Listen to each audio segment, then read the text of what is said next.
Bonjour à vous. Le titre du sermon d'aujourd'hui, le rôle essentiel de chaque membre de l'Église. Le rôle essentiel de chaque membre de l'Église.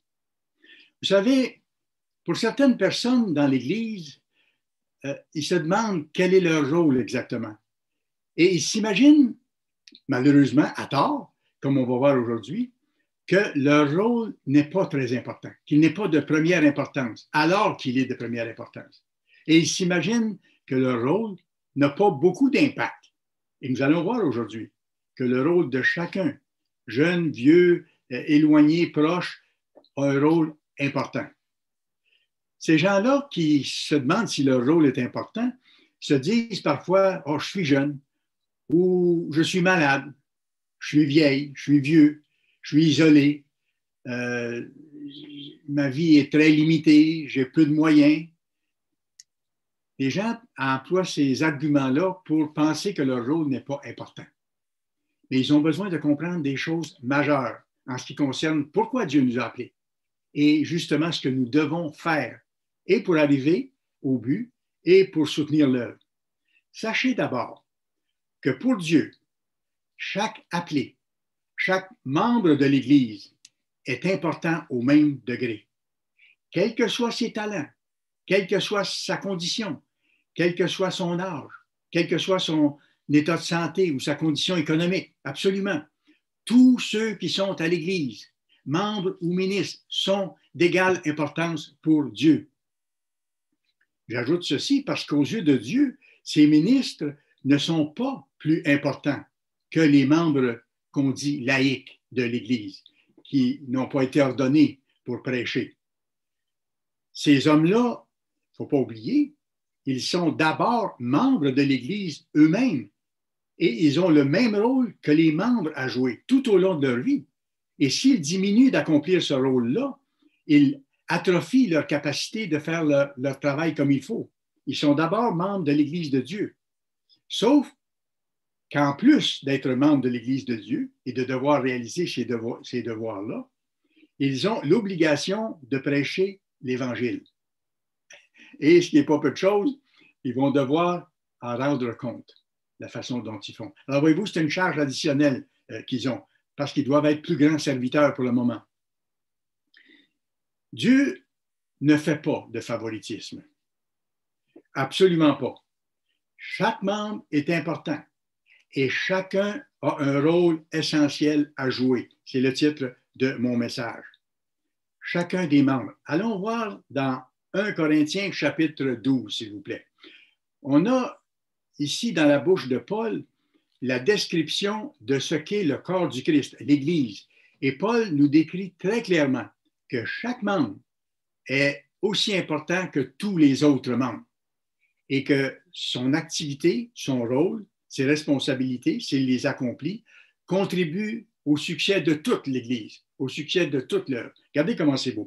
1 Corinthiens chapitre 12, lisons le verset 12. Car comme le corps est un et a plusieurs membres, et comme tous les membres du corps, malgré leur nombre, ne forment qu'un seul corps, ainsi en est-il de Christ. Il compare le corps humain, physique, au corps du Christ, qui est son Église, formée de différents membres, comme notre corps physique humain est formé de différents membres. Lisons maintenant les versets 18 à 21. Verset 18. Maintenant, Dieu a placé chacun des membres dans le corps comme il a voulu. Voyez-vous, c'est Dieu qui vous a appelé. C'est Dieu qui m'a appelé. C'est Dieu qui nous met là où il veut que nous soyons dans le corps. Mais nous avons tous des fonctions et tous les mêmes fonctions de base. Verset 19. Si tous étaient un seul membre, où serait le corps? S'il y avait seulement un bras, il n'y aurait pas de corps. Il faut l'ensemble pour qu'il y ait un corps. C'est ça qu'il dit. Si tous étaient un seul membre, où serait le corps? Maintenant donc, il y a plusieurs membres et un seul corps.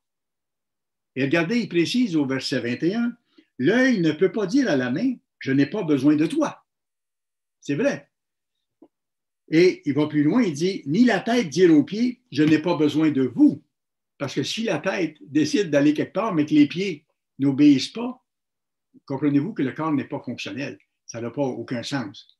Alors, dans l'Église, c'est la même chose. Tous les membres ont des fonctions précises selon Dieu. Il les a placés où il a voulu, dans les conditions où ils sont, et Dieu travaille avec eux, là où ils sont, pour qu'eux travaillent à son œuvre et se préparent ainsi à entrer dans le royaume, mais accomplissent ce qu'ils ont à accomplir en attendant. Donc, chacun a un rôle essentiel à jouer. Et je vais un petit peu plus loin. C'est très important que nous le réalisions à ce moment-ci, là où nous sommes rendus dans l'histoire du monde, et que ça nous incite à agir. On ne peut pas simplement être témoin de ce que l'œuvre fait. Il faut vraiment être impliqué. Je vais prendre une comparaison que vous allez comprendre à cause du contexte qu'on vit, de COVID-19. On voit que tous ceux qui travaillent aux soins de santé dans les hôpitaux, par exemple, on les appelle les travailleurs essentiels. Et ils sont essentiels. Et ils font toute la différence. Alors, tous les membres de l'Église de Dieu, dans ce sens-là, du premier au dernier, du plus jeune au plus vieux, du plus en santé au plus malade, du plus riche au plus pauvre, sont essentiels à l'œuvre de Dieu pour terminer le travail. C'est formidable.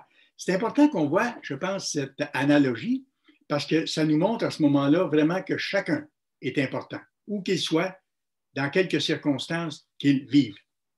Vous savez, avec la pandémie de COVID-19 qui frappe le monde depuis plusieurs mois, c'est évident que nous sommes entrés dans des temps nouveaux où tout a été chambardé et il n'y aura plus rien de pareil après non plus.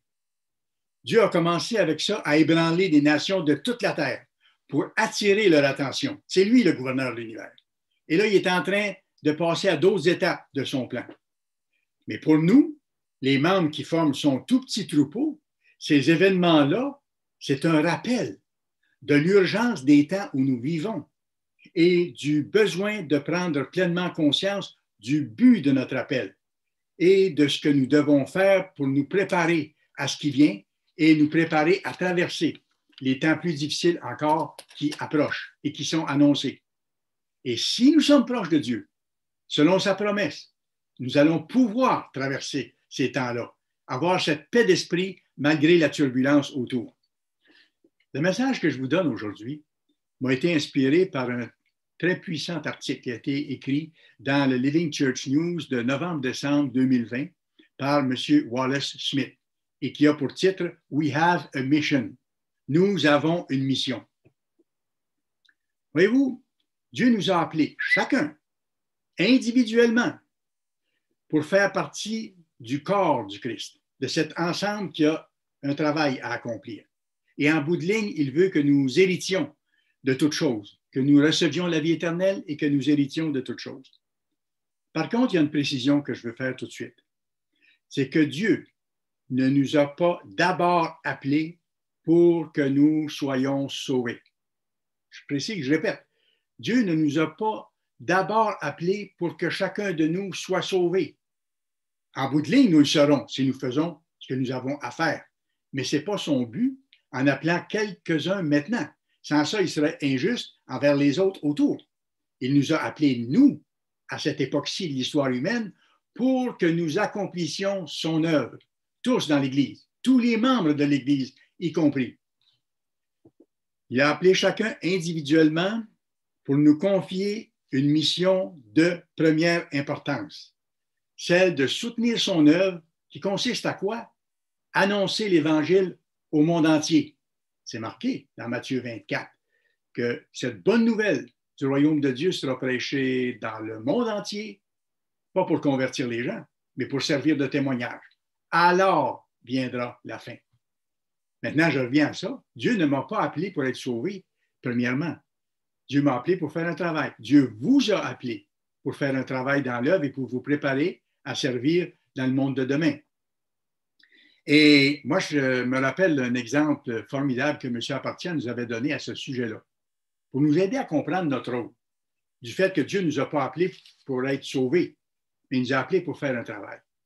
C'est comme quelqu'un qui est employé par les chemins de fer pour travailler sur le train qui est en direction de son objectif. Nous, notre travail en tant qu'employé dans le train ou sur le train, c'est de faire le travail jusqu'à ce que nous arrivions à destination.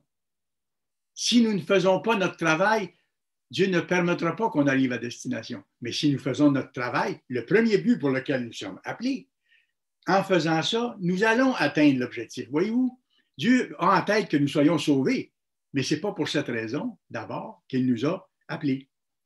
C'est pour soutenir la mission de prêcher l'Évangile. C'est d'ailleurs la première raison pour laquelle le Christ est venu lors de sa première venue. Bien sûr, il est venu donner sa vie pour payer l'amende de nos fautes. Mais l'autre raison majeure, c'est pour annoncer la bonne nouvelle du monde merveilleux à venir, de son gouvernement qui sera bientôt établi sur la terre.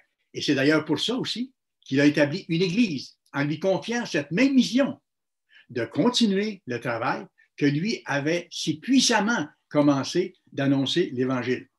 Alors, ce n'est pas surprenant que ceux qu'on appelle les 4 évangélistes, là, qui ont écrit dans la Bible, au début du Nouveau Testament, Matthieu, Luc, Marc et Jean, ont centré leur message sur la mission, sur la prédication de l'Évangile. Et on trouve d'ailleurs dans Marc 16, verset 15, pas besoin de vous les y reporter, mais dans Marc 16, verset 15, il est dit, c'est le Christ qui a donné cet ordre à son Église, à chacun de ses appelés, allez de par le monde et prêcher la bonne nouvelle à toute la création. Et c'est une heureuse nouvelle, parce que c'est la délivrance de la misère humaine, de toutes ces années où Satan a été en charge de la société. Et depuis ce temps-là, ça s'est fait. L'Évangile a été prêché, bien sûr, à une échelle réduite à travers le monde, mais ça s'est fait. Or, ce qui arrive à notre époque, nous, on a la technologie, on a les moyens de transport pour prêcher l'Évangile à pratiquement toute la planète. Et actuellement, c'est pratiquement complété. Il reste seulement la Corée du Nord puis une petite principauté au nord de l'Italie où l'Évangile ne pénètre pas encore. Mais on est rendu loin.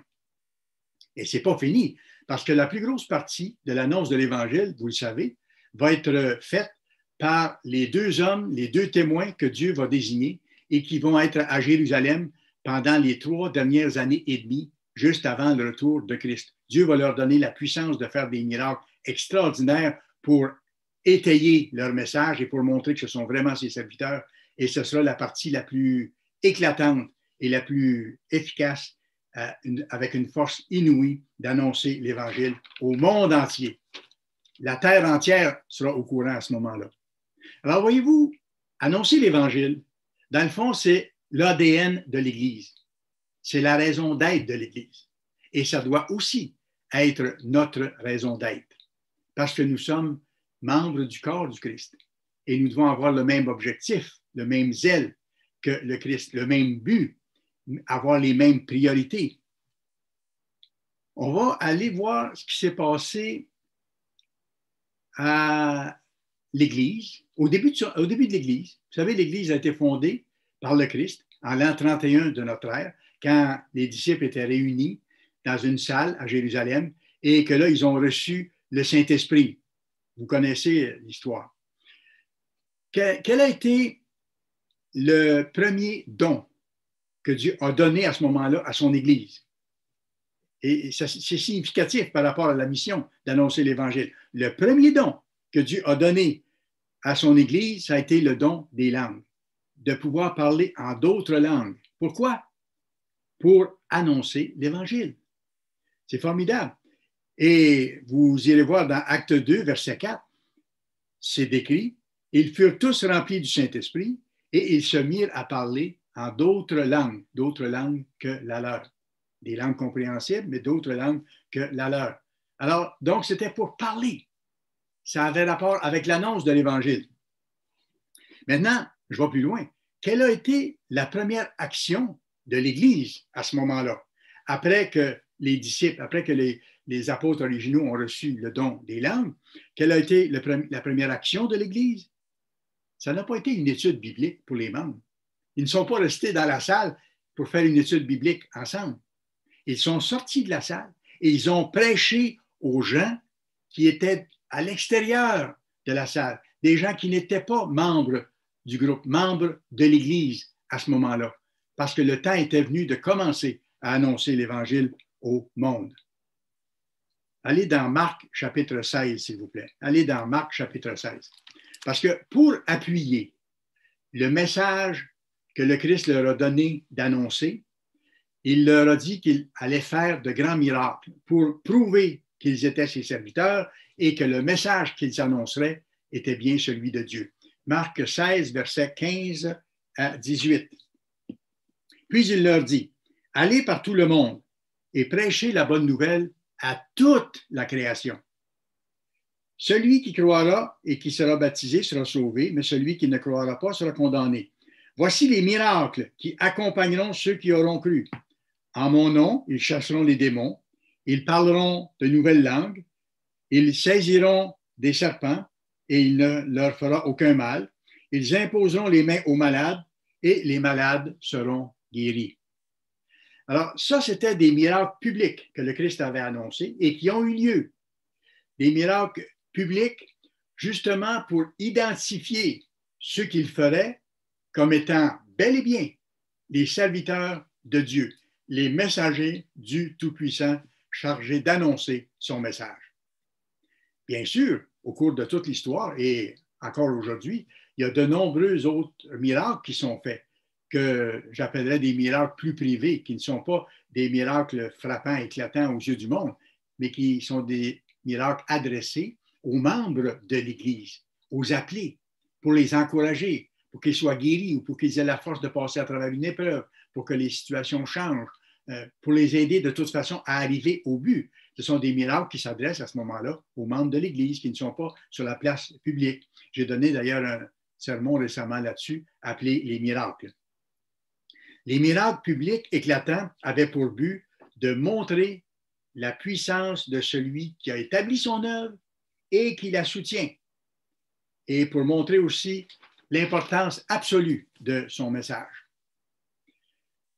C'est pourquoi toute l'Église se concentre sur ce but et que chaque membre de l'Église doit se concentrer d'abord aussi sur ce but. Ça doit être notre priorité, individuellement. Chaque membre de l'Église, comme ça a été celle de Christ. Les apôtres originaux l'ont fait, tous les membres de l'Église l'ont fait également. Au cours du sermon aujourd'hui, je vais vous donner 3 aspects, ou si vous voulez, 3 devoirs qui sont dévolus ou qui sont demandés de la part de chacun de ceux que Dieu appelle. Je vais vous les donner tout de suite. On saura où on s'en va exactement. D'abord, prier. Notre première responsabilité, c'est de prier. Deuxième responsabilité par rapport à l'œuvre, c'est de soutenir l'œuvre financièrement. Et le troisième devoir que nous avons, chaque membre de l'Église, c'est d'être des exemples pour les gens autour de la façon chrétienne de vivre. Ça, c'est les 3 aspects principaux de notre travail individuel, de nos responsabilités. Bien sûr, il y a l'autre aspect aussi qu'on doit chaque jour, étudier sa parole, qui est vivante pour qu'on en soit nourri et pour comprendre quel est le plan de Dieu, comprendre comment vivre chrétiennement. Premier point, prier. On doit prier chaque jour. M. Apartian nous disait souvent, ne quittez jamais la maison sans avoir parlé à Dieu. C'est vrai, il faut prier chaque jour. Et avant de demander à Dieu pour nos besoins personnels, le Christ nous a montré qu'il faut d'abord prier Dieu pour que son œuvre s'accomplisse. D'abord prier Dieu pour reconnaître sa majesté, puis ensuite prier Dieu pour que son œuvre s'accomplisse. Parce que c'est le but pour lequel il nous a appelés. Et c'est le but pour lequel, un des buts pour lequel le Christ est venu, but qu'il a confié à son Église. Donc, prier pour que son œuvre s'accomplisse, pour que les ministres qui doivent prêcher, qui sont sur la première ligne, la ligne de front, qui sont les premiers en termes de persécution probablement, pour qu'ils aient la force, pour qu'ils aient la foi, pour qu'ils aient le courage, pour qu'ils aient la sagesse nécessaire. Parce que ces ministres-là sont seulement des êtres humains aussi. Et c'est seulement par la puissance de Dieu qu'ils peuvent et qu'ils pourront faire les choses qu'ils doivent faire à leur niveau. Ils sont d'abord des membres de l'Église, Ça, ils doivent continuer à faire leur travail dans ce sens-là, mais à eux a été ajoutée une charge de travail beaucoup plus grande, celle d'annoncer l'Évangile, celle de servir le troupeau aussi et de l'enseigner. Alors, il faut d'abord prier pour que l'œuvre s'accomplisse, pour que le message, l'Évangile, l'annonce de la bonne nouvelle et du fait que les gens doivent se convertir, que ce message-là soit diffusé. Demander à Dieu d'ouvrir encore d'autres portes selon sa volonté, ou qu'on puisse utiliser les portes que nous avons déjà pour faire mieux, pour aller plus loin. Demander à Dieu que Dieu donne à son Église, à cette époque-ci de l'histoire, de compléter la partie qui est la sienne, qu'elle doit compléter avant que les deux témoins commencent bientôt leur prédication. Demander à Dieu aussi pour qu'il nous donne les moyens financiers, les moyens techniques, la main-d'œuvre au point de vue technologie ou au point de vue ministériel pour être capable de terminer l'œuvre. Alors, voyez-vous, quand on pense à ces choses-là, déjà, on a beaucoup, beaucoup de choses à parler à Dieu, beaucoup de sujets à lui soumettre régulièrement. Ça nous donne des thèmes de prière, de quoi on doit lui parler. Vous irez plus tard si vous voulez, mais on voit dans Matthieu 6, versets 9 et 10, dans Matthieu 6, le Christ nous a donné un exemple de prière.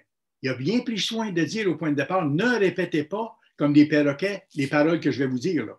Ce que je vous dis maintenant, c'est un exemple de prière. Autrement dit, c'est un exemple de quoi vous pouvez parler à Dieu dans vos prières au cours des journées. Je vous le résume dans mes mots.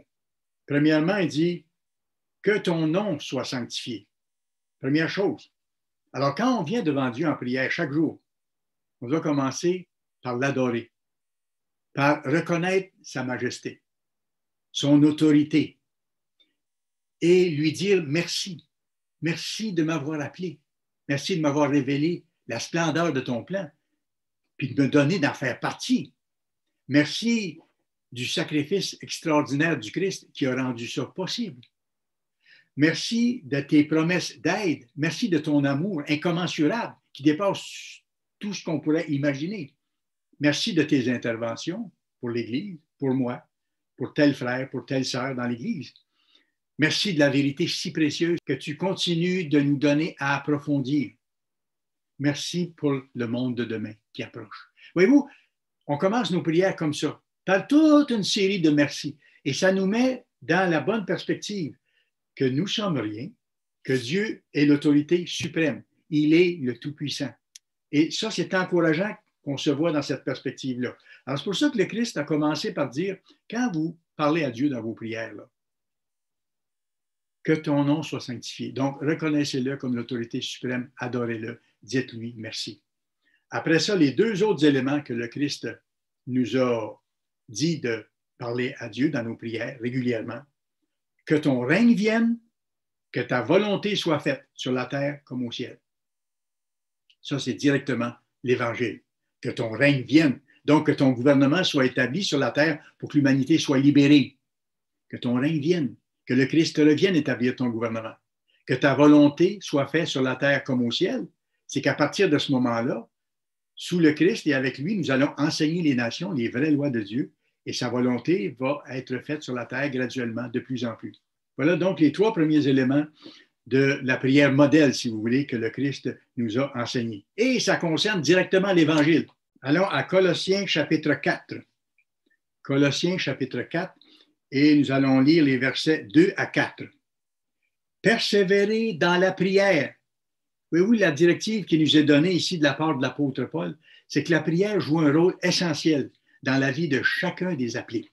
Persévérer dans la prière, c'est chaque jour et de façon importante. Bien sûr, il y a un moment privilégié habituellement dans notre journée où on consacre beaucoup de temps à Dieu pour lui parler à genoux en secret ou même en marchant après ça dans notre chambre ou dans le sous-sol ou où que ce soit.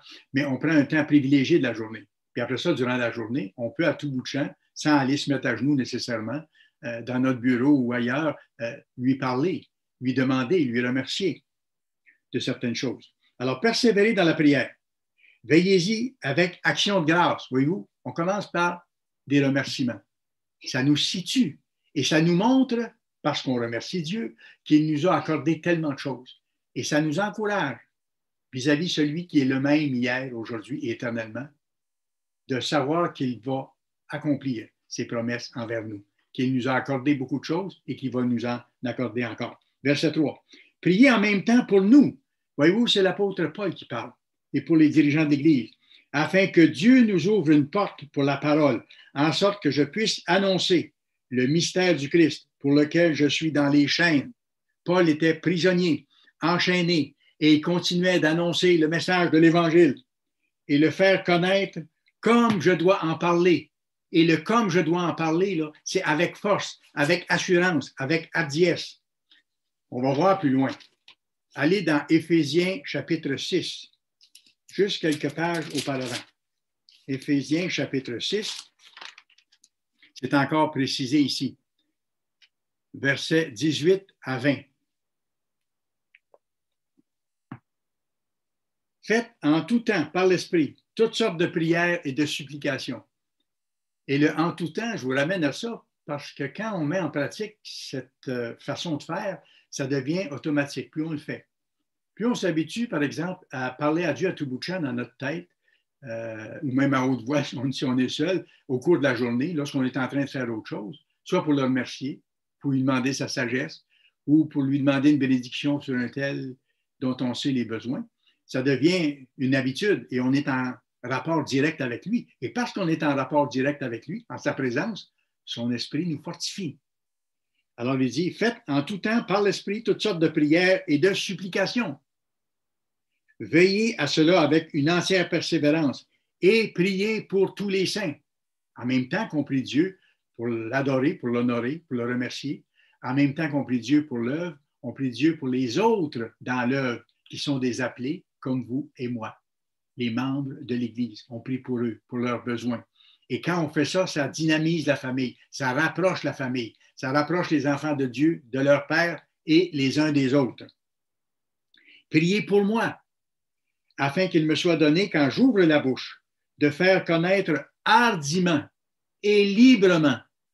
Et c'est ça que les serviteurs de Dieu qui ont la responsabilité dans l'Église d'annoncer l'Évangile jusqu'à la fin, de prêcher, vont devoir avoir comme qualité, comme force. Même chose, afin que, quand j'ouvre la bouche, de faire connaître hardiment et librement le mystère de l'Évangile. Même si l'humanité ne comprend pas, nous avons la responsabilité de les avertir, de sorte que ceux que Dieu appelle aussi puissent se mettre en marche et être arrachés du feu qui approche. Alors, afin que je puisse faire connaître hardiment et librement le mystère de l'Évangile, pour lequel je suis ambassadeur dans les chaînes, et que j'en parle avec assurance, comme je dois en parler. Voyez-vous, ça devra se faire avec force, et avec la force de Dieu. Et ça se fera avec la force de Dieu, avec assurance, avec courage, avec hardiesse. Et il faudra que ce soit de plus en plus. Vous savez, on a un exemple de ça très intéressant dans la Bible qui nous montre que le soutien des autres autour des dirigeants fait toute la différence. Vous pourrez aller voir dans Exode 17, versets 8 à 12. C'est le passage où il y a un combat entre les Israélites et Amalek. Et Moïse est là. Et quand Moïse prie Dieu qui a les mains élevées, Israël l'emporte. Mais quand par la fatigue, ses bras commencent à baisser, c'est l'adversaire qui commence à avoir le dessus sur Israël.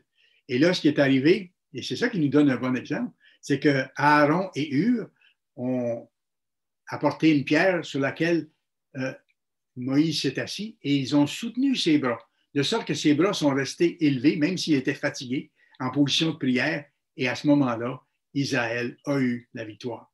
C'est un bel exemple pour nous montrer que chacun dans l'Église doit prier et que ses prières ont une résonance auprès de Dieu.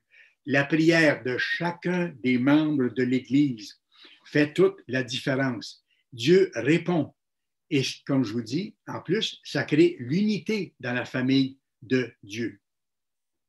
On va voir un événement qui est arrivé après la première Pentecôte du Nouveau Testament, quand les apôtres et les disciples, les membres appelés à ce moment-là, ont reçu le Saint-Esprit de Dieu, le jour de la Pentecôte. On voit ça dans dans le livre des Actes. On peut aller à Actes, allons-y tout de suite. Actes chapitre 4, s'il vous plaît. Je vais vous expliquer après ça je vais vous expliquer avant ça le contexte. Actes chapitre 4.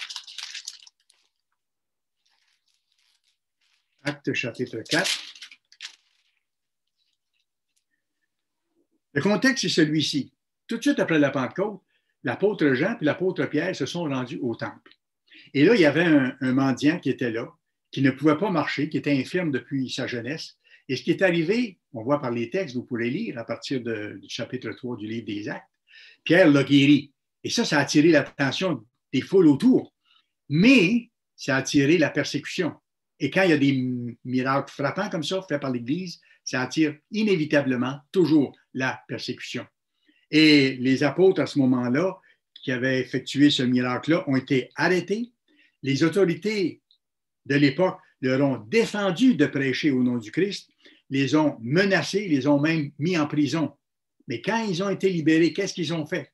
Ils sont retournés vers l'Église, ils sont retournés vers les membres de l'Église qui ont prié.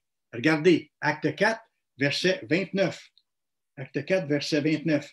Et regardez la prière qu'ils ont faite. Et maintenant, Seigneur, vois leur menace, la menace des autorités, de ceux qui en veulent à l'Église, et donne à tes serviteurs, à ceux qui ont la responsabilité dans l'Église, d'annoncer l'Évangile publiquement. Donne à tes serviteurs d'annoncer ta parole avec une pleine assurance, la hardiesse dont Paul parlait tantôt, le courage, en étendant ta main pour qu'il se fasse des guérisons, des miracles et des prodiges par le nom de ton saint serviteur Jésus-Christ.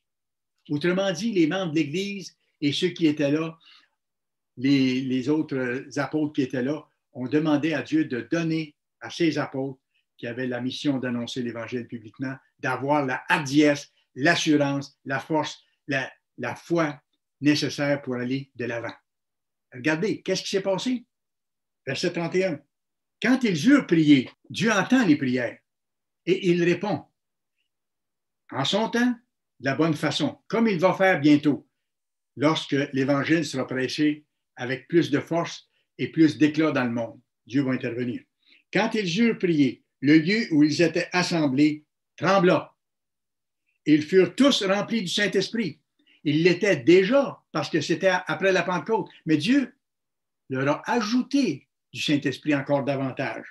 Et ils annonçaient la parole de Dieu avec assurance. Voyez-vous, Dieu leur a donné davantage de sa force pour qu'ils soient capables d'aller plus loin. Voyez-vous, face à ces persécutions-là, face aux menaces, face à l'emprisonnement, leur prière, ça n'a pas d'abord été pour leur sécurité personnelle à eux. Bien sûr, ils en ont sûrement parlé à Dieu de leur sécurité personnelle, ce qu'on fait aussi pour nous et pour les autres. Mais leur priorité, ça a été de prier Dieu. Pourquoi? Pour que l'œuvre s'accomplisse. Encore la priorité du Christ.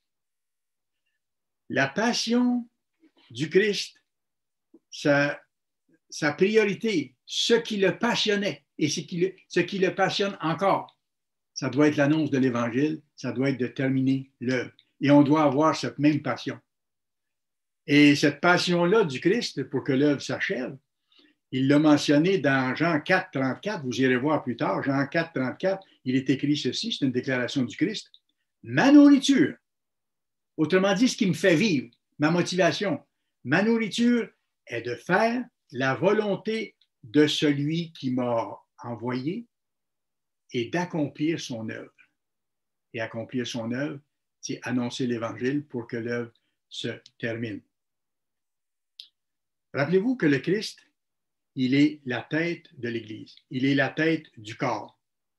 Et on peut voir par là que chaque membre du corps du Christ doit avoir le même but, doit avoir la même passion, doit avoir la même motivation prioritaire dans sa vie, de soutenir l'œuvre de Dieu pour que son règne vienne, pour que sa volonté soit finalement faite sur la terre, comme elle est faite dans les cieux. Alors, première responsabilité, donc, soutenir l'œuvre par la prière, et comme on verra aussi financièrement, puis ensuite par l'exemple qu'on va donner. Mais je veux vous rappeler à ce sujet-là, en parlant des 3 devoirs que nous avons, que M. Armstrong avait parlé de ça de façon très spéciale en 1974 dans une déclaration importante. Il a dit ceci, et je cite, « Dieu nous a donné une œuvre à faire. Dieu nous a donné une œuvre à faire. Et regardez bien, c'est le moyen par lequel nous pouvons croître spirituellement pour entrer dans son royaume au retour du Christ. » Je reprends là. L'œuvre que Dieu nous a donnée à faire, à laquelle il nous a appelés, ça devient pour nous, si on la fait, comme il nous dit de la faire, ça devient pour nous le moyen par lequel nous pouvons croître spirituellement et entrer dans son royaume. Comprenez-vous l'importance de faire ces responsabilités-là, de les mettre en pratique? Je vais plus loin. Il va plus précisément en décrivant le principe. Il dit, en 47 ans de ministère, j'ai vu que seulement ceux qui ont le cœur totalement dans l'œuvre continuent de vaincre, de croître spirituellement et de persévérer. Je reprends parce que c'est la clé, là. M. Armstrong, après 47 ans dans le ministère et d'expérience au service de Dieu, dit ceci, ce qu'il a constaté, c'est que c'est seulement ceux qui ont le cœur totalement dans l'œuvre qui continuent à vaincre, qui continuent à croître spirituellement et qui continuent à persévérer. C'est ceux-là qui vont arriver au but, qui vont réussir. Voyez-vous, il n'y a aucun membre de l'Église qui ne doit sous-estimer son rôle. Il n'y a aucun d'entre vous, si âgé, si malade, si pauvre, quelles que soient les circonstances, ou si riche, ou si bien portant, qui ne doit sous-estimer son rôle et qui ne doit négliger ce qu'il a à faire pour soutenir l'œuvre de Dieu. Les membres ne peuvent pas simplement être des spectateurs de l'œuvre qui s'accomplit. Attendre seulement le retour de Christ. Absolument pas. Sans ça, on va manquer le bateau. On n'y sera pas. On ne peut pas simplement attendre. Il faut être des participants actifs de l'Évangile.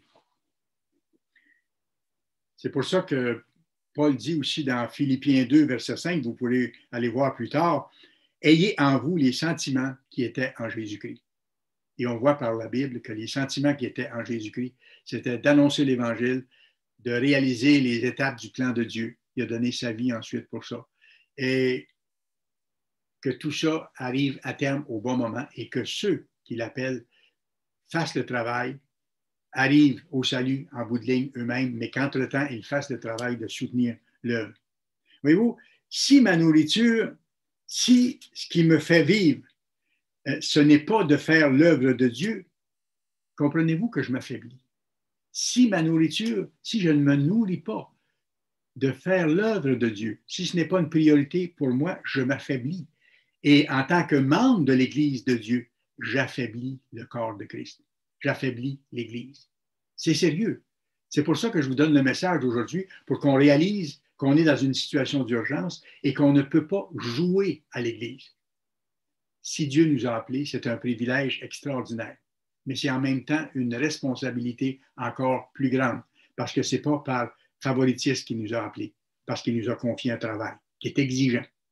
Et il faut s'atteler à la tâche. Pour le faire, vous n'êtes pas capable. Et pour le faire, je ne suis pas capable non plus. M. Armstrong n'était pas capable, ni M. Appartient. Mais on doit demander à Dieu sa force et il nous la donne quand on veut faire sa volonté.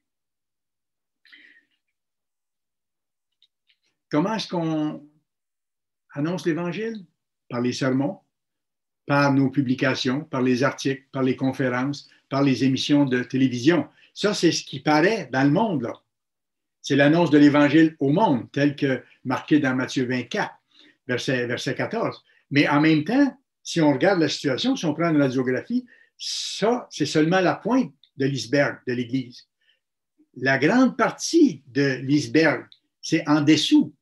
C'est tout le travail de chacun des membres de l'Église qui soutient tout ce travail-là. Comprenez-vous pourquoi cette analogie-là m'inspire? Ça nous montre l'importance du rôle de chacun des membres de l'Église individuellement pour soutenir ceux qui ont la responsabilité d'annoncer l'Évangile au monde entier par la télévision, par les articles, par les conférences et ainsi de suite. Les hommes ordonnés par Dieu, les ministres qui ont cette responsabilité-là et les évangélistes, ce sont d'abord des membres de l'Église. Et ils restent membres de l'Église toute leur vie, avec les mêmes devoirs de base que tous les membres de l'Église. Prier chaque jour, soutenir l'œuvre par leurs dîmes et leurs offrandes et être des exemples, en plus d'étudier bien sûr leur Bible chaque jour. Et ça, c'est le travail de chacun qui forme l'ensemble du corps du Christ. Et ça fait toute la différence. C'est vrai que c'est exigeant, mais c'est en même temps tellement enthousiasmant, parce qu'on touche et on prépare la délivrance prochaine de l'humanité. Bon, allons maintenant au deuxième point, deuxième élément dont je veux vous parler. La deuxième responsabilité que Dieu donne à chacun des membres de l'Église, et c'est encore là un rôle essentiel que chacun doit jouer, qui qu'il soit, où qu'il soit, quelles que soient ses conditions. Et la deuxième responsabilité de chaque membre, c'est de soutenir financièrement l'œuvre de Dieu. Parce que ce que nous offrons au monde, c'est gratuit. D'ailleurs, ça identifie la vraie Église de Dieu aussi. Il est écrit, vous avez reçu gratuitement, donnez gratuitement. Et tous ceux d'entre nous qui ont connu l'Église par les textes ou autrement, ça nous a été donné gratuitement. Après, on a décidé de contribuer. Mais Dieu procède de cette façon-là.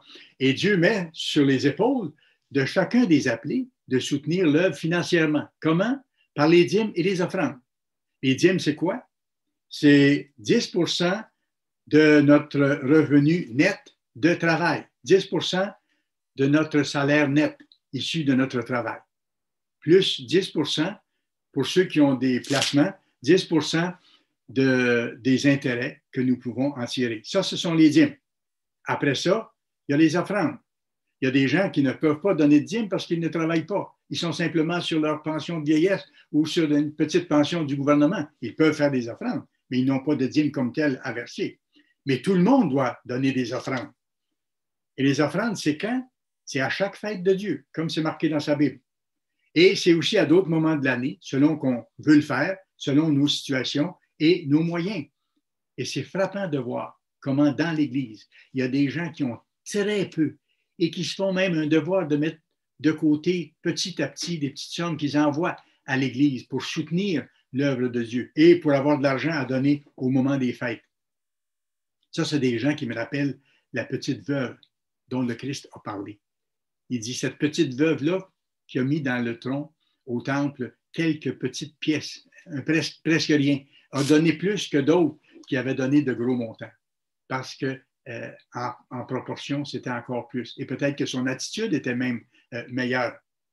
C'est formidable. Alors, ces choses-là ne sont pas sans importance. Alors, Dieu nous a établi des règles fixes, précises, par lesquelles nous devons fonctionner pour soutenir son œuvre. Ce n'est pas au choix de chacun. On est obligé de verser la dîme si on appartient à Dieu, si on veut lui plaire. Personne ne va venir nous forcer à la maison, mais c'est une entente entre Dieu et nous. Dieu nous dit de faire telle chose. Dieu m'a appelé, oui, je le fais. Et Dieu bénit en conséquence. Et ça, je pourrais vous donner des exemples nombreux, comme de quoi ceux qui le font reçoivent en retour des bénédictions de Dieu parce que Dieu l'a promis. Vous irez voir Malachie chapitre 3, du verset 8 à 10. Dieu parle des dîmes et des offrandes. Et il dit qu'on le vole si on ne paye pas les dîmes et si on ne donne pas d'offrande. Et après, il dit, au verset 10, vous allez voir l'encouragement. Et comme je vous dis, je pourrais vous donner plusieurs exemples que Dieu est fidèle et que Dieu fait ce qu'il a promis ici. Il dit, apportez à la maison du trésor, la maison de Dieu, toutes les dîmes et bien sûr, sous-entendu, les offrandes. Après, il dit, mettez-moi de la sorte à l'épreuve. C'est un défi qu'il nous lance.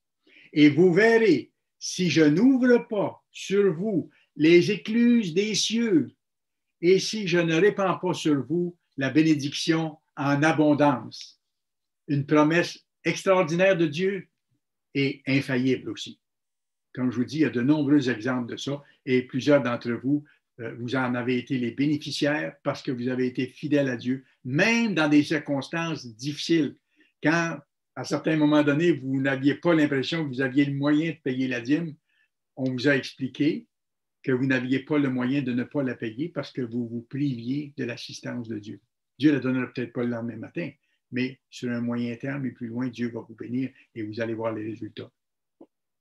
Écoutez, je pense que c'est bon pour nous encourager de voir les résultats de ce qu'on donne à l'Église par nos dîmes et nos offrandes. Que d'autres reçoivent la vérité et à quel point ils l'apprécient. J'ai traduit quelques petits commentaires ici de gens qui nous ont écrit parce qu'ils ont découvert la vérité et que ça change leur vie et qu'ils sont tellement encouragés. Mais si c'est comme ça, c'est parce que vous et moi, on a payé les dîmes et on a payé les offrandes pour que l'œuvre puisse publier en grande quantité selon les besoins l'annonce de l'Évangile. Et regardez, ici, une dame du Minnesota. Je crois que l'Église du Dieu vivant est comme la véritable Église de Dieu dans la Bible. Alors, on voit par ça que cette dame-là étudie la Bible et qu'elle se rend compte que l'Église du Dieu vivant, elle est la correspondance exacte de la description de la vraie Église de Dieu dans la Bible. C'est intéressant. Elle dit, je crois que l'Église du Dieu vivant est comme la véritable Église de Dieu dans la Bible. Donc, j'envoie ma dîme. Je vais essayer de vivre ma vie de cette façon. Voyez-vous, on voit qu'elle travaille à appliquer les commandements de Dieu. Je vais essayer de vivre ma vie de cette façon. Je suis une veuve de 86 ans qui vit seule. Alors, c'est une dame du Minnesota. Le deuxième commentaire que j'ai traduit pour vous, ça m'a vraiment touché. C'est un donateur, un monsieur d'Albany, New York. Il dit ceci. Si je ne vous avais pas, je serais encore dans la rue à me droguer. Voyez l'effet des dîmes et des offrandes pour accomplir l'œuvre de Dieu. Dieu se sert de ça pour appeler d'autres personnes. Si je ne vous avais pas, je serais encore dans la rue à me droguer. Maintenant, j'écoute votre émission. J'apprends beaucoup grâce à vos paroles de bénédiction. Voyez-vous le bien que ça lui fait? Il dit, désormais, je ne vole plus. Probablement qu'il volait beaucoup pour vivre, pour survivre. Grâce à la parole de Dieu, je ne veux plus pécher. Formidable. Cet homme-là, qui était un drogué, sans abri, dans la rue auparavant, découvre les voies de Dieu et on voit son repentir. Il veut changer, il est en train de changer. Et il pense aux autres qui sont encore dans la rue. Regardez ce qu'il dit après. Priez pour nous tous. Nous tous, c'est qui ça? Priez pour nous tous. Merci. Et comme je vous dis, c'est quelqu'un qui a envoyé un don, quelqu'un de Albany, New York. Maintenant, un abonné du Texas qui nous dit ceci. Vous ne savez probablement pas à quel point votre littérature inspire et encourage les faibles. C'était probablement son cas. Il dit, vous ne savez pas à quel point votre littérature encourage et inspire les faibles. Mais Dieu le sait. Ça m'a frappé quand j'ai vu ce petit bout-là ajouté. Mais Dieu le sait. Et Dieu sait aussi ceux qui soutiennent son œuvre pour qu'il puisse appeler ces gens-là et nourrir ces gens-là. Continuez votre travail important. Et c'est signé du monsieur du Texas. Et un dernier commentaire qu'on a reçu d'un petit bonhomme de 8 ans du Canada, qui est du côté de l'Alberta. Ça, j'ai trouvé ça tellement mignon aussi. Il dit, je lis souvent ce que vous m'écrivez. Et il est vrai que le monde est vraiment en difficulté et que ceux qui croient en Jésus peuvent aider à sauver le monde. Alors, on voit qu'il a déjà compris un certain nombre de choses. Je suis l'enseignement à la maison. Donc, il ne va pas à l'école, son école est à la maison, c'est probablement ses parents qui lui enseignent. Je suis l'enseignement à la maison. Et j'utilise la revue du Tomorrow's World, le monde de demain en anglais, pour apprendre. J'ai 8 ans. J'ai 8 ans et je crois en Jésus. Merci de lire ma lettre. C'est l'approche d'un petit bonhomme tout jeune. Merci de lire ma lettre et merci d'avoir répandu la parole de Dieu. Voyez-vous comment c'est touchant et comment c'est encourageant de voir ce que chacun des membres de l'Église qui joue son rôle produit pour d'autres autour, prépare le terrain pour le monde de demain. Vous avez joué un rôle dans chacune de ces réponses. Vous avez joué un rôle individuellement dans chacune de ces réponses. Aucune de ces réponses n'aurait été possible sans vos prières et sans votre soutien financier. Le rôle essentiel de chacun des membres de l'Église. En faisant ça, qu'est-ce que vous faites? C'est vous faites comme le Christ. Vous vous occupez des affaires de votre Père. Vous savez, c'est le Christ qui a déclaré ça quand ses parents l'ont retrouvé dans le temple à l'âge de 12 ans, quand il enseignait au docteur de la loi. Et quand sa mère s'inquiétait en parlant de lui, il a dit, vous ne savez pas qu'il faut que je m'occupe des affaires de mon Père? Alors, quand vous faites ça, vous vous occupez des choses de votre Père. Troisième devoir ou troisième responsabilité maintenant de chaque membre, être un exemple en termes de conduite chrétienne. Et ça, c'est important.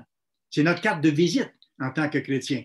Et c'est intéressant de voir que M. Smith, dans son article, se rappelle une phrase qu'il avait entendue et qui est très forte par rapport à ce que je vous explique. Il dit, pour certaines personnes autour de vous, votre façon chrétienne de vivre sera sans doute la seule Bible qu'ils n'auront jamais lue de leur existence. C'est fort, hein? Parce qu'ils n'auront pas lu la Bible, mais ils vous auront vu changer et vivre selon les lois de Dieu, observer ses fêtes, ne plus manger de porc, être plus doux qu'avant, vous soucier des autres, et ainsi de suite. Ils auront vu ce comportement-là, et ça, c'est la Bible, c'est le comportement de la Bible. Et c'est pour ça qu'il dit, pour certaines personnes, votre façon chrétienne de vivre, ce sera la seule Bible qu'ils auront lue de leur existence. 1 Pierre 2, verset 12. Qu'est-ce que Pierre nous dit à ce sujet-là? Ça correspond exactement à ce dont je vous parle. Ayez, au milieu des païens, dans le monde où on vit, une bonne conduite, de comportement chrétien, afin que, là même où ils vous calomnient, comme si vous étiez des malfaiteurs, parce que les gens ne comprennent pas, ils vont nous rejeter et ils nous rejettent. Et ils nous ont rejetés dans le passé parce qu'on a cessé de célébrer Noël, le jour de l'an et ces choses-là. Ils ne nous comprenaient pas, on ne leur reproche pas, ils ne sont pas encore appelés, mais nous devons continuer à vivre selon les lois de Dieu. Alors, il dit, ayez au milieu des païens une bonne conduite, afin que là même où ils vous calomnient, ils ne vous comprennent pas, comme si vous étiez des malfaiteurs, ils remarquent vos bonnes œuvres et voient que vous faites des choses spéciales qui sont agréables au goût, parce que vous êtes plus poli alors que vous l'étiez peut-être moins avant, vous êtes plus serviable alors que vous l'étiez moins avant, vous devenez plus patient alors que vous l'étiez peut-être moins avant, vous êtes plus généreux alors que vous étiez plus avare avant, et ainsi de suite. Il dit, il remarque vos bonnes œuvres et qu'il glorifie Dieu le jour où il les visitera. Ces gens-là ne vont pas dire merci à Dieu tout de suite après vous avoir vu faire une bonne action ou une bonne œuvre, comme c'est mentionné ici. Mais il dit le jour où Dieu les visitera, c'est-à-dire le jour où Dieu va les appeler, comme quand il vous a appelé. Là, ils vont se rappeler, ils vont comprendre pourquoi vous avez changé, pourquoi votre conduite était agréable, que vous étiez d'agréable compagnie, que vous étiez encourageant, que vous aidiez, et ainsi de suite. Ils vont comprendre, ils vont faire le lien, et sans doute que ça va les aider à s'approcher eux-mêmes de Dieu plus rapidement. Et c'est pour ça, ça correspond. Vous irez voir dans Matthieu 5 et le verset 16. Le Christ nous dit clairement qu'il nous faut être des lumières, que votre lumière luise, donc ce que nous sommes, notre comportement chrétien, que votre lumière luise ainsi devant les hommes, pas pour les convertir. Le Christ n'a pas dit soyez des trompettes et essayez de convertir tous les autres autour. Pas du tout. On n'a pas à parler, à moins qu'on nous pose des questions. Et encore là, il faut que les questions soient vraiment sérieuses. Mais notre rôle, en tant que chrétien, en tant qu'exemple, c'est que notre lumière luise, agir chrétiennement pour que ce soit un témoignage que Dieu va utiliser, que votre lumière luise ainsi devant les hommes, afin qu'ils voient vos bonnes œuvres. Ça correspond à 1 Pierre 2, 12. Et qu'ils glorifient votre Père qui est dans les cieux. Et ils le glorifieront le jour où Dieu les appellera, comme c'est précisé par l'apôtre Pierre dans 1 Pierre 2, verset 12, comme on a vu tantôt. Au début, bien sûr, moi je l'ai fait et on fait à peu près tous la même erreur quand on découvre la perle de la vérité, la beauté du plan de Dieu. On veut le dire à tout le monde, mais ça, c'est manquer de sagesse et c'est d'aller à l'encontre du plan de Dieu. Dieu ne veut pas qu'on fasse ça. C'est bien clair dans Jean 6, 44. le Christ dit, personne ne peut venir à moi, à moins que le Père ne l'appelle. Alors, ce n'est pas à moi, ce n'est pas à vous, ce n'est pas aux nouveaux appelés d'essayer de convaincre les gens autour. C'est à Dieu de faire ça. Changez, vivez différemment. Et si quelqu'un pose des questions pour savoir pourquoi maintenant vous n'observez plus le dimanche, pourquoi vous n'observez plus Noël, pourquoi vous n'observez plus les autres fêtes païennes, le Nouvel An, l'Halloween et ces choses-là, là, si c'est une question sérieuse, pas pour vous piéger, vous devez leur répondre honnêtement, sans tout élaborer, mais donner simplement la base de votre croyance. Dire maintenant, moi, j'ai vu que c'est ce qu'il faut faire, la Bible nous dit de faire ça, j'ai décidé de vivre de cette façon-là, tout simplement. Et Dieu va vous bénir, il va bénir votre démarche. C'est notre exemple qui compte. Exemple sans parole. Et Dieu va parfois l'utiliser pour appeler d'autres personnes. D'ailleurs, il y a un certain nombre de personnes dans l'Église actuellement qui ont été appelées de cette façon-là. Parce qu'un voisin ou un ami ou un collègue de travail vivait selon Dieu et ces gens-là ont posé des questions sérieuses et le membre de l'Église leur a répondu sans aller trop loin, donner juste la base de la réponse. S'il y avait d'autres questions qui venaient plus tard, il allait un petit peu plus loin, mais il ne déversait pas toutes ses connaissances d'un coup sec pour y aller graduellement, pour ne pas repousser la personne. Mais en faisant ça, certains sont venus à l'Église. Pourquoi? Parce que Dieu les appelait et ils ont vu l'exemple d'une première personne. Et je ne m'y rapporterai pas, mais vous pourrez aller voir dans 1 Pierre 3, verset 15, Pierre nous dit comment répondre à ceux qui nous posent des questions. Et il nous dit qu'il faut être prêt à répondre s'il y a des questions sérieuses et véritables qui nous sont posées, à répondre avec sagesse et avec justesse selon la parole de Dieu. Alors donc, dans le sermon, je vous ai présenté les 3 principaux devoirs de chacun des appelés, de chacun des membres de l'Église aujourd'hui. Bien sûr, il y a le fait, comme j'ai mentionné, qu'on doit chaque jour aussi se nourrir de la parole de Dieu, c'est-à-dire étudier sa parole chaque jour. Mais c'est les 3 principaux devoirs de chacun des appelés aujourd'hui. Et ce n'est pas optionnel. Ce n'est pas une option qu'on choisit. C'est un commandement. Ça nous est commandé par le gouverneur de l'univers. Ce sont les 3 principaux devoirs par rapport à nous, par rapport au message que je vous donne aujourd'hui. Prier pour l'œuvre de Dieu, soutenir financièrement l'œuvre de Dieu et être des exemples. Et je vais vous dire une chose, si on fait ça, c'est le moyen de rester fidèle. Et ça correspond à ce que M. Armstrong disait, c'est le moyen de rester fidèle et de persévérer jusqu'à la fin, de croire dans le caractère de Dieu. C'est le moyen que Dieu nous donne de faire ces 3 choses-là. Et d'ailleurs, ça correspond, vous pourrez aller voir dans Apocalypse 3, le verset 11. Ça correspond à ce qui est donné comme principe de la part du Christ, à ceux qui sont philadelphiens, à ceux qui ont à cœur de faire l'œuvre et de terminer l'œuvre, au mieux de leur capacité, avec l'aide de Dieu, selon leurs circonstances. Apocalypse 3, verset 11. Qu'est-ce qui est écrit? Retiens ce que tu as, afin que personne ne prenne ta couronne. M. Weston a donné dernièrement un sermon magistral, très important, capital là-dessus, pour qu'on ne laisse personne prendre notre couronne. Ceux qui sont appelés maintenant ont une couronne, pour ainsi dire, en attente pour eux, s'ils ne se détournent pas et s'ils font ce qu'ils ont à faire. Et cette couronne-là, c'est non seulement la vie éternelle, mais c'est d'exercer un rôle sous le Christ dans le merveilleux monde de demain à partir de son retour prochain. Je reprends la citation. Le Christ dit, retiens ce que tu as, afin que personne ne prenne ta couronne. Qu'est-ce que j'ai? Retiens ce que tu as. Tes devoirs quotidiens. Le Christ me dit, retiens tes devoirs quotidiens. Ne les oublie pas. Reste en marche pour avoir la passion que j'avais pour accomplir mon œuvre. Il faut que cette passion-là t'habite, que tu retiennes tes devoirs quotidiens, que tu les accomplisses afin que personne ne te détourne.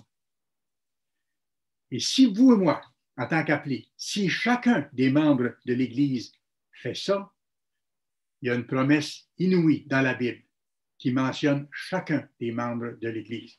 Allez en terminant un dernier verset dans Daniel, le 12e chapitre, s'il vous plaît. Daniel, chapitre 12.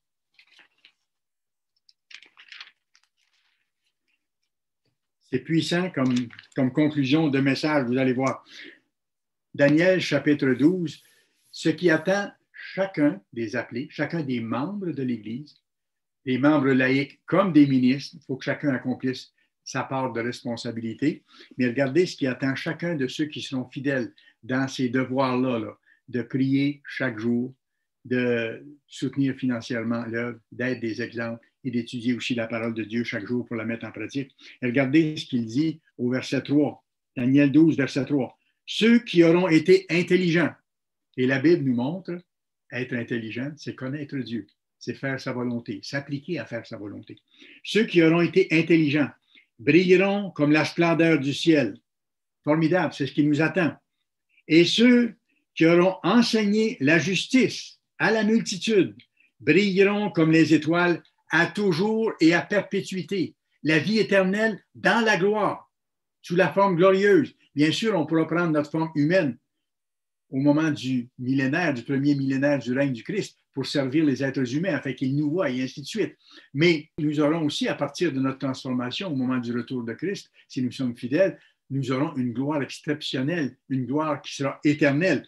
Et il dit, ceux qui auront été intelligents brilleront comme la splendeur du ciel, et ceux qui auront enseigné la justice à la multitude brilleront comme les étoiles à toujours et à perpétuité. Ceux qui auront enseigné la justice, c'est qui?